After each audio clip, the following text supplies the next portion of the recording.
Hello गाईस, तर आज हे बनवणार आहे व्हेज पुलाव। आज माझ्या होऊनची आवड होती की ईश्वरा चलाच मला व्हेज पुलाव खायचा आहे, तर आज तेच बनव। तर मग मी त्यांची आवडती माझी आवड, मग मी रेसिपी बनवायला स्टार्ट केली। अगोदर मी सगळे व्हेजिटेबल्स धुवून चिरून घेतले आणि सगळ्यात अगोदर मी कांदा फोडणीला घातला आणि त्याच्यामध्ये मसाला ॲड करून त्याला लाल होऊ दिला। त्यानंतर मी एक एक सगळे त्याच्यामध्ये व्हेजिटेबल्स ॲड केले। मला मटरचे दाणे मिळालेले नाही, कारण ते मार्केटमध्ये शोधलं पण ते मला मिळाले नाही, म्हणून मी ॲड नाही केले। तुम्हाला मिळालं तर तुम्ही नक्कीच ॲड करा। त्याच्यामध्ये सोयाबीनच्या वड्या वगैरे सगळं टाकायचं।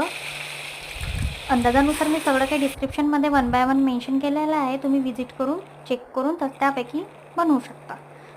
सगळे मसाले, तिखट, मीठ चवीनुसार सगळं काही ॲड करायचं, त्याला छानपैकी मिक्स करून घ्यायचं आणि पाणी सोडून द्यायचं आणि ते गरम होतपर्यंत वाट बघायची 1-2 मिनिट आणि मग त्याच्यामध्ये तांदूळ सोडून द्यायचे आणि झाकण लावून द्यायचं कुकरचं। 2 शिट्या होऊ द्यायच्या आणि मग आपला व्हेज पुलाव तयार आहे। तुम्हाला आवडला असेल तर लाईक आणि सबस्क्राईब करा। थँक्यू।